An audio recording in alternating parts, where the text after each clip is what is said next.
tones. नमस्ते मित्रों, गर्मी की एक उमस भरी शाम थी जब मैं अपनी दादी की अटारी में खोजबीन कर रहा था। तभी मेरी नजर एक पुरानी किताब पर पड़ी। धूल से भरी यह किताब चमड़े से बंधी हुई थी और उस पर जटिल नक्काशी की गई थी, जिसमें एक सुंदर आकृति को गहनों और लहराते कपड़ों से सजाया गया था। मैंने पन्ने पलटे, मेरी रीढ़ में ठंडक दौड़ गई जब मैंने यक्षिणी के बारे में पढ़ा। एक पौराणिक महिला आत्मा जिसके बारे में कहा जाता है कि वह खजाने की रक्षा करती है और लालच के कारण उन्हें पाने वालों को दंडित करती है। तुम फिर ऊपर आ गए? मेरे छोटे भाई रोहन ने नीचे से आवाज लगाई। माँ खाने के लिए बुला रही हैं। आ रही हूं, मैंने चिल्लाकर कहा, लेकिन मेरा मन पहले से ही यक्षिणी की किंवदंतियों में खोया हुआ था। पुस्तक में उसकी सुंदरता और क्रूरता के बारे में बताया गया था कि कैसे वह अपने खजाने की रक्षा करती थी, लेकिन योग्य लोगों को उपहार भी दे सकती थी। मैं मंत्रमुग्ध हो गया। उस रात मुझे नींद नहीं आई। मैं जागता रहा। किताब की छवियां मेरी बंद पलकों के पीछे नाच रही थीं। किंवदंतियों में एक यक्षिणी के बारे में बताया गया था जो हमारे शहर के पास के जंगल में घूमती थी। एक आत्मा जो एक छिपे हुए खजाने से बंधी थी, जिसके बारे में कहा जाता था कि जो कोई भी इसे पाता है उसके लिए समृद्धि लाता है। मेरी जिज्ञासा बढ़ गई और एक विचार बना, क्या होगा अगर मैं इस खजाने को पा सकूं? यह हमारे परिवार की कई वित्तीय समस्याओं को हल कर सकता है। अगली सुबह मैं जंगल की ओर निकल पड़ा। मेरे पास सिर्फ हिम्मत और पुरानी किताब थी। हवा में नमी थी, पक्षियों की चहचहाहट और पत्तों की सरसराहट की आवाज प्रकृति की एक सिम्फनी बना रही थी। मैं किताब में दिए गए वर्णन का अनुसरण करता रहा। हर कदम मुझे जंगल के दिल में और भी गहराई तक ले जा रहा था। घंटों बीत गए और जैसे जैसे शाम ढलने लगी, मैं एक पुराने पेड़ पर ठोकर खाई जो टेढ़ा मेढ़ा और टेढ़ा मेढ़ा था, जिसकी छाल मेरी किताब में बताए गए पैटर्न जैसी थी। मेरा दिल तेजी से धड़कने लगा। ये वही जगह होनी चाहिए। किंवदंती के अनुसार यक्षिणी को गोधूली के समय अपने खजाने के पास प्रकट होते देखा गया था। जैसे ही सूरज की आखिरी किरणें फीकी पड़ी, मुझे लगा कि मेरे पीछे कोई मौजूद है। मेरी सांसें मेरे गले में अटक गईं। छाया से एक आकृति उभरी, एक महिला, अलौकिक और दीप्तिमान। उसके लंबे बाल आधी रात के झरने की तरह बह रहे थे। उसकी आंखें एक अलौकिक प्रकाश से चमक रही थीं। तुम क्यों आए हो साधक? उसकी आवाज धीमी थी, फिर भी उसमें एक प्रतिध्वनि थी जो मेरे भीतर गहराई तक गूंज रही थी। मैंने तुम्हारे बारे में किताब में पढ़ा था, मैंने हकलाते हुए कहा। मैं खजाने की तलाश में आया था। उसके होठों पर एक मुस्कान खेली, लेकिन उसमें कुछ गहरेपन की झलक थी। खजाना हमेशा वैसा नहीं होता जैसा दिखता है।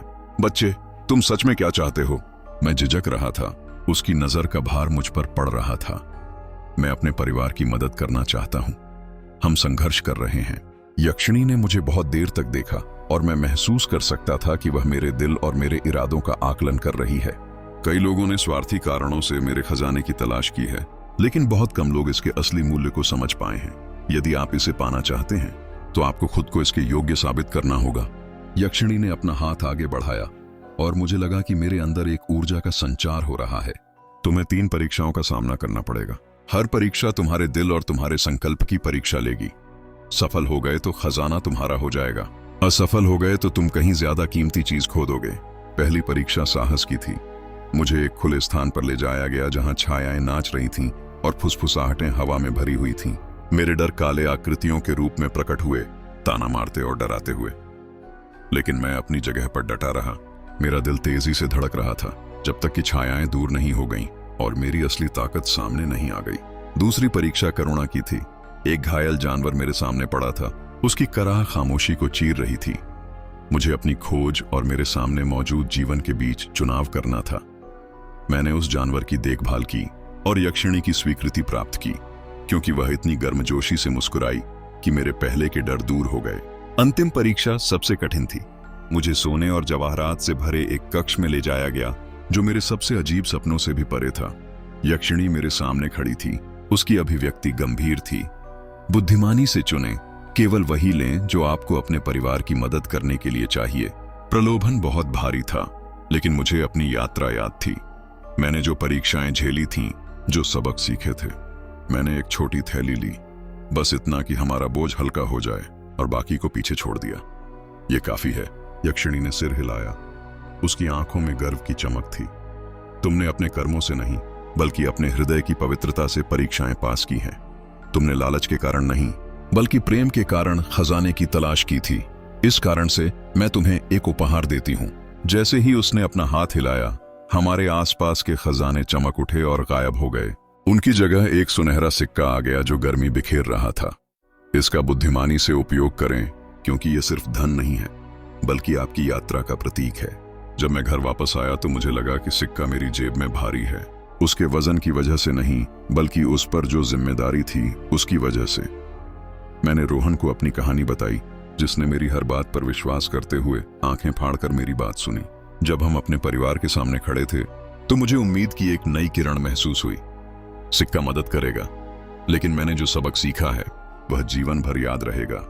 यक्षिणी की आत्मा हमेशा मेरे साथ रहेगी, मुझे याद दिलाती रहेगी कि सच्चा खजाना धन में नहीं, बल्कि साहस, करुणा और अपने आसपास के लोगों के साथ साझा किए जाने वाले प्यार में निहित है। चंद्रपुर में बिताई गई वह गर्मी हमारे जीवन का एक महत्वपूर्ण मोड़ थी। किसी छिपे हुए खजाने की वजह से नहीं, बल्कि उस यात्रा की वजह से जिसने मुझे यह पता लगाने के लिए प्रेरित किया कि मैं वास्तव में कौन हूं। यक्षिणी ने मेरे भीतर कुछ जगा दिया था, और मैं फिर कभी दुनिया को या खुद को उसी नजर से नहीं देखूंगा। कई सालों बाद मैं अक्सर जंगल में वापस जाता, यक्षिणी की फुसफुसाहट मुझे राह दिखाती। मैं एक कहानीकार बन गया, अपनी साहस और करुणा की कहानियां युवा पीढ़ी के साथ साझा करता। जब वे मेरे चारों ओर इकट्ठा हुए तो उनकी आंखें आश्चर्य से चौड़ी हो गईं। मुझे पता था कि यक्षिणी की आत्मा जीवित रहेगी, दिलों को पोषित करेगी और सपनों को प्रज्वलित करेगी।